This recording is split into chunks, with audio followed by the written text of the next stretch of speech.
Mr. President, it gives me great pleasure to invite you to address the House of Representatives.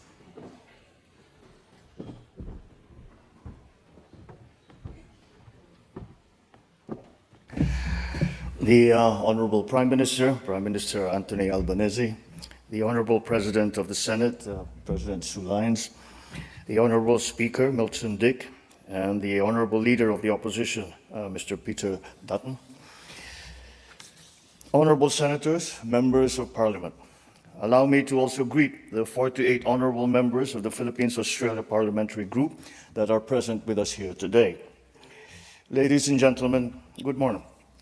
Allow me to begin, Mr. Speaker, by acknowledging the Ngunawal people, the traditional custodians of the land on which we meet today, and to pay my respects to their elders, past and present. I also extend my respect to the Aboriginal and Torres Strait Islander peoples that are with us here today. The First Lady and I are delighted to be in Canberra. We are grateful to Governor-General David Hurley for his invitation to us as guests of government. As President of a proud and free country, few other honors surpass this opportunity to address one of democracy's most august institutions, the Parliament of Australia. The long-standing friendship between our two great nations transcends the 78 years of our formal diplomatic relations. It is anchored on deep bonds of mutual respect and fond affection, which find concrete expression today in the rich contributions of more than 400,000 Filipinos to Australia, comprising the 5th largest migrant community in your country today. These bonds trace their roots as far back as the 1860s, when Filipino pearl divers, known to you then as the Manila Men, found their way to your shores as early purveyors of globalization. These Manila Men contributed to the Australian economy, they enriched Australian life, and, most importantly, they sparked meaningful connections that have endured through generations. When our two nations faced common danger in 1942, Filipino soldiers fought valiantly in Bataan and Corregidor. They faced the impossible task of holding back the enemy's advance, and yet we did. These efforts helped keep Australia safe, and in return, a grateful Australian people provided temporary refuge for the wartime Filipino leadership. And at the most crucial moment, Australian airmen, sailors, and soldiers fought side by side with Filipinos as we, together with our allies, turned the tide of war. Just as Filipinos lost lives to keep Australians safe at the onset of war, so did Australians offer their lives to restore freedom in the Philippines at the dawn of peace. As allies, we engaged actively in shaping the free world's vision for the post-war order. We worked to ensure that the new peace would respect the rights of all nations. As founding members of the United Nations, we turned that vision into reality. From the very beginning, we knew that our interests were intertwined. The security of Australia is bound with the security of the Philippines. When my father accompanied Prime Minister Whitlam on a sentimental tour of Bataan and Corregidor in 1974, they reaffirmed that core principle. When I signed our strategic partnership with Prime Minister Albanese last September, we marked a milestone in our deliberate and steady effort to build opportunities for our peoples while contributing to regional peace. All of these further affirm what our two peoples have already forged through many centuries. I look back on our shared history to contextualize the role that our respective nations played and continue today to play at this watershed moment. Geopolitical polarities and strategic competitions threaten our hard-won peace, even as we remain beset by unresolved inequities and inequalities within and amongst nations. Powerful and transformative technologies can destabilize our political and social order. Climate change threatens our very existence.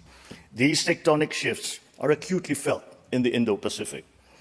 It has become crucial for us now to envision the shape, the breadth, and the depth of our strategic partnership and how it must move forward as we weather the storms of global volatility. I see the way forward in building on the strong ties that have already been established between our citizens, between our economies, between our governments. Today, we add a further dimension to that relationship as we address concerns on our security and defense. we are called upon once again to join forces, together with our partners, in the face of threats to the rule of law, to stability, and to peace. For the Philippines, Australia plays a crucial role as one of only two partners with the Philippines, with which the Philippines has a visiting forces agreement. In August of last year, I witnessed Exercise Alon, our bilateral amphibious activity involving 560 Filipino soldiers, 1,200 Australian servicemen, and 120 US Marines. Last November, we welcomed the inaugural maritime cooperative activity between Armed Forces of the Philippines and the Australian Defence Force in the Philippines Exclusive Economic Zone. Let this just be the beginning. Your leaders have always taken the position that the destiny of Australia is irrevocably linked to the destiny of Asia. Over the years, you have held true to this tenet. You have become a valuable member of Asia and of the Indo-Pacific community. Our two countries have always understood that without the predictability and stability of our rules-based order, our region would not have emerged as the driver of the global economy as it is today. We have long known that our prosperity and development are anchored on the peace and stability of the Indo-Pacific. Today, that peace, that stability, and our continued success have come under threat. Once again, we must come together as partners to face the common challenges confronting the region. Not one single country can do this by itself. No single force can counter them by themselves. This is why our strategic partnership has grown more important than ever. We must reinforce each other's strengths. We must protect the peace that we fought for during the war and have jealously guarded in the decades since. We must oppose actions that clearly denigrate the rule of law. As in 1942, the Philippines now finds itself on the front line against actions that undermine regional peace, erode regional stability, and threaten regional success. Then as now, we remain firm in defending our sovereignty, our sovereign rights, our jurisdiction. I shall never tire of repeating the declaration that I made from the first day that I took office.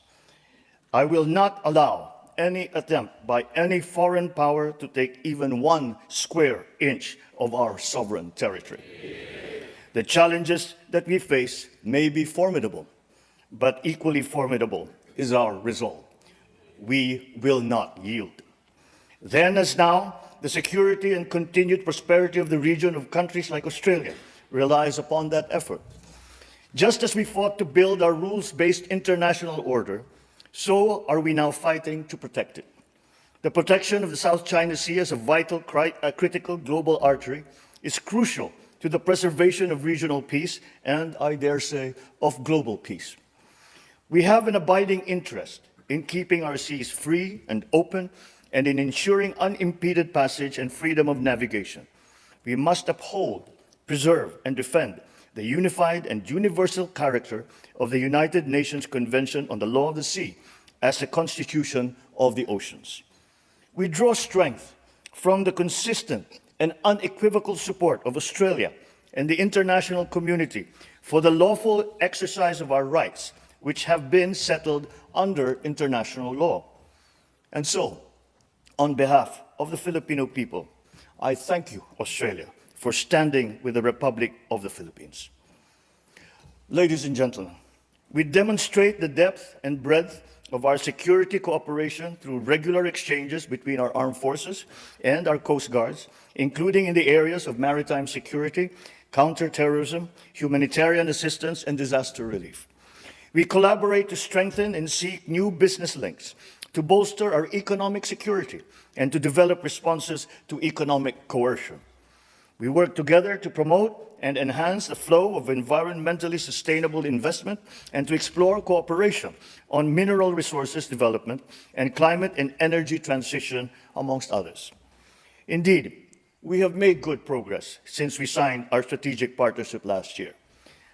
Ultimately, our partnership finds its anchor in our common commitment to ensuring that this region keeps to the path of peace, builds resilience, remains focused on delivering dividends to our citizens and our communities. Beyond our bilateral horizon, we project the commitment in our continued adherence to ASEAN centrality, which we will have